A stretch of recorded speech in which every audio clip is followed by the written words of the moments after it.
আর তৃণমূলে বোধহয় ধরে রাখা যাবে না।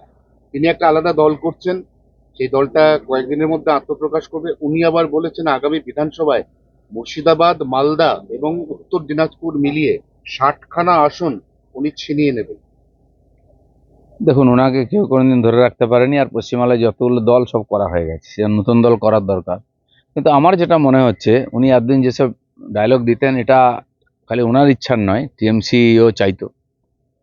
যেদিকে পশ্চিমবাংলার পরিস্থিতি যাচ্ছে, এবারে 26-এ যদি কোনো মুসলিম উপমুখ্যমন্ত্রী হয়, অবাক হওয়ার কিছু নেই। এবং এই যে আইএসএফ বা আরেকটা দলের কথা উঠছে, 100টা মুসলিম সিট জেতার মতো পরিস্থিতি আছে। আজকে নতুন দল হবে মুসলিমদের, তারা ডিমান্ড করবে যে আমাদের উপমুখ্যমন্ত্রী চাই, আর পরের বারে বলবে যে মুখ্যমন্ত্রী করবে মুসলিমকে তাকে আমরা সাপোর্ট করব।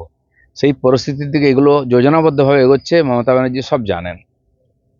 তার মানে বাংলা তো দ্বিতীয় বাংলাদেশ হওয়ার দিকেই এগোচ্ছে। পুরো মমতা ব্যানার্জি, বামপন্থীরা করে দিয়েছিল রাস্তা, উনি তাতে গাড়ি চালিয়ে এগোচ্ছেন। আর আজকে যেগুলো হচ্ছে ঠিক সেই পরিস্থিতি, 46, 47, 1947, 46, সেই সময়ে দেশ ভাগের আগের পরিস্থিতি আবার তৈরি হচ্ছে, মমতা ব্যানার্জি সব জানেন। তার মানে হুমায়ুনের এই আচরণের পেছনে মাস্টার মাইন্ড কি মমতা ব্যানার্জি? আমার সন্দেহ এটা হতে পারে, নাহলে ও কিসের জোরে করছে। সব দল করা হয়ে গেছে, দেখা হয়ে গেছে, এবারে নিজের দল, মুসলিম দল করবেন উনি। এখানে রাত্রিবেলা কালকে অতীন ঘোষ ভার্সেস শান্তনু সেন, কাকলি সেন, আর হাতাহাতি, মারপিট, থানা ঘেরাও, বাড়ির সামনে অবস্থান, সবই হয়ে গেছে। আজকে আবার অতীন ঘোষের লোকজন যাবে না, এটা নতুন কিছু না। আপনি দেখেছেন পার্লামেন্টে যাওয়া নিয়ে টিএমসির এমপিদের মধ্যে যে ধরনের কাজিয়া হয়েছিল, চুলোচুলি হয়েছিল, সেটা সবাই দেখেছে। ওই স্তরে যদি হতে পারে, 5 বার 7 বারের এমপি যারা, তারা যদি লড়তে পারে, তাহলে বাকি নিচে কাউন্সিলর এমএলএ তো লড়বেই। এখন মুসল পর্ব শুরু হচ্ছে, দেখুন। যারা বলছে জিতবো, এত সিট চাই, সেই দলটা আদৌ কতদিন টেকে। ইন্ডিয়া জোটের শরিক তামিলনাড়ু, সেখানে বাঙালি পরিযায়ী শ্রমিক হেনস্থা, মুর্শিদাবাদের পরিযায়ী শ্রমিক, মুর্শিদাবাদের আমি বাসিন্দা। আবার বলছি, মুর্শিদাবাদের নাম করে যারা যাচ্ছে বেশিরভাগই বাংলাদেশি। মমতা ব্যানার্জি বাংলাদেশি আর বাঙালি বাংলাভাষী, এই দুটোকে গুলিয়ে দেওয়ার চেষ্টা করছেন, আর উনি বাঁচাবার চেষ্টা করছেন অনুপ্রবেশকারী মুসলিমদেরকে। সেটা হবে না। আমরা ডিমান্ড করব, বিহারে যে স্টাইলে ভোটার লিস্ট সংশোধন হচ্ছে, আর ঠিক বাংলাতেও ইলেকশন আগে সেটাই করা উচিত। নাহলে পশ্চিমবাংলায় ফেয়ার ইলেকশন তো হবেই না। এই যারা বাংলাদেশি প্রায় 40-50 লক্ষ ভোটার আছে, তাদেরকে আলাদা করা সম্ভব নয়। বিহারে এসআইআর নিয়ে যে প্রপোজালটা নির্বাচন কমিশন দিয়েছে, তাতে দেখা যাচ্ছে Aadhaar card, voter card, ration card কোনোটাই আর মান্য পরিচয়পত্র থাকছে না। এবার আমরা তো আধার কার্ডের সঙ্গে প্যান লিঙ্ক করিয়ে বসে আছি, আমরা রান্নার গ্যাস সিলিন্ডার আধার কার্ড লিঙ্ক করিয়েছি, ব্যাংক অ্যাকাউন্ট লিঙ্ক। শুনুন, এসব কার্ড তো পয়সা দিলে পাওয়া যায়। আপনার বাড়ির যে পোষা কুকুর, তার নামে আপনি আধার কার্ড করতে পারেন।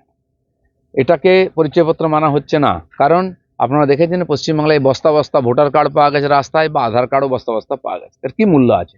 সেই জন্য আপনি যদি বিহারে ভোটার হন, আপত্তি নন, ভোটার কার্ডটা শুনুন, ও বলবে যে আপনি কোথা থেকে এসেছেন, সেখানকার ডকুমেন্ট চান।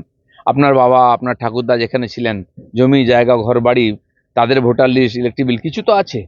নাহলে একটা লোক যে 10 বছর আগে বাংলাদেশ থেকে এসেছে আর আপনি এক হতে পারে কি? তাকেও বলা হবে দেখাও।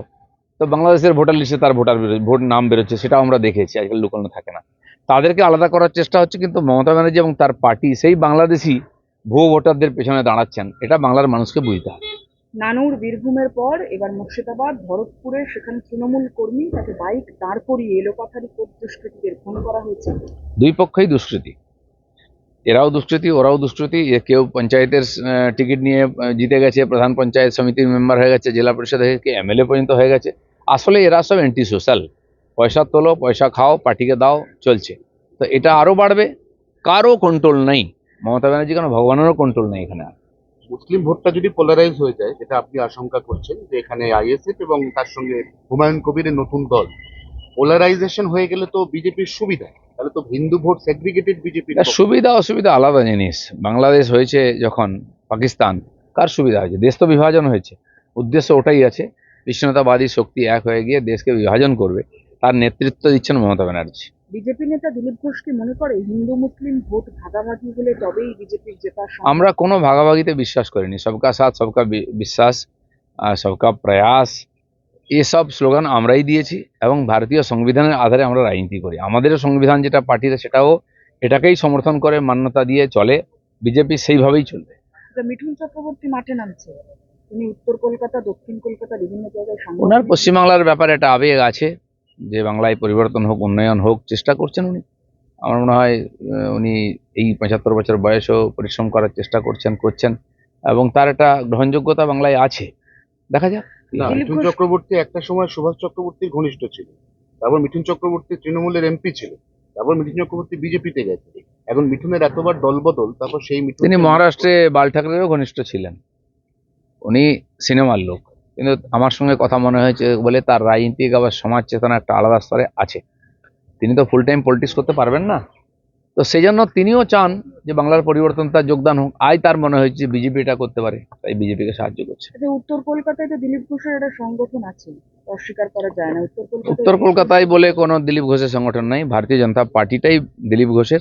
আর সারা পশ্চিমবাংলায় কর্মীরা, আমি তাদের সঙ্গে আছি।